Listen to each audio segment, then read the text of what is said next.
Hi guys, good morning. Welcome sa akin channel. Dito ako ngayon sa residence ni Bro Hernani para palit tayo ng gulong from all season tire to winter tire.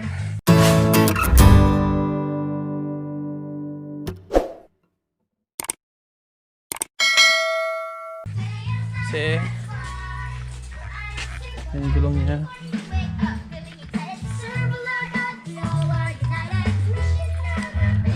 Kasi ito, winter na, marami ng snow, madulas ng kalsada, so kailangan natin magpalit ng gulong.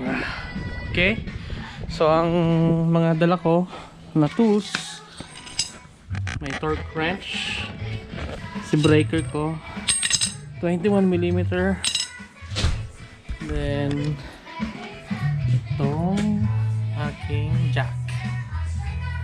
Okay, so tara guys, gawin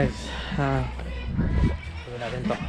Okay, isa namang DIY tips to, hindi ka magbabayad basta meron ka lang gamit. Okay, so kaya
sakali matanggal mo yun. Pag Ito, ang ulit tatanggalin. pwede mo tanggalin yan. Wala naman problema. Pag maghihigpit ka lang, kailangan ano, pantay-pantay. Pag maghihigpit ka. Pag magluluwag, okay na. Pag maglulog ka, okay lang. Pwede ko lang ano, di ba? So, dali. Pag maluwag-luwag na. Cross. Yun, mas okay yan.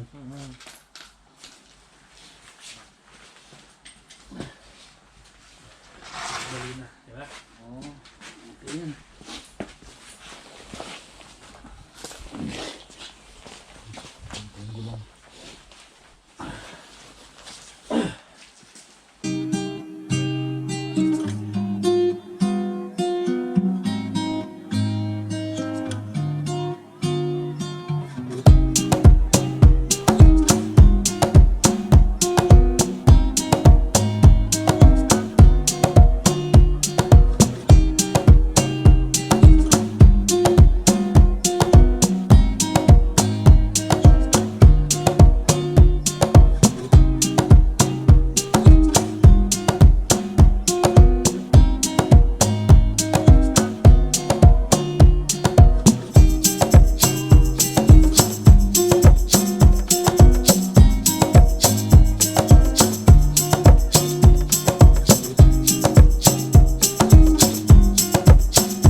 Ito na mga bossing. Finished product. Lagyan na lang ng takip. Yun. Oh, yes. Good. Salpak ba? Okay ba? Salpak. Okay ba yung aking... Yeah. Okay, so alright. Winter tire. Yay! Thank you, thank you. Yan. Yung mga bossing ang ating finished product. Right. Isa na namang tipid tips dyan sa inyo mga guys. Pwede na. Kung gusto Diba? nyo magpapalit. Bukas ang aming talyer.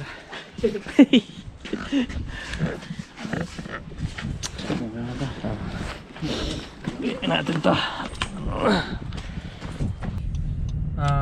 Isa na namang DIY yung ginawa namin. At least, di ba? Isang malaking bagay yon. Nakatipid na sa pagpapalit lang ng winter tire.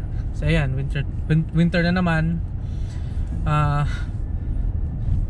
Kailangan magpalit ng gulong.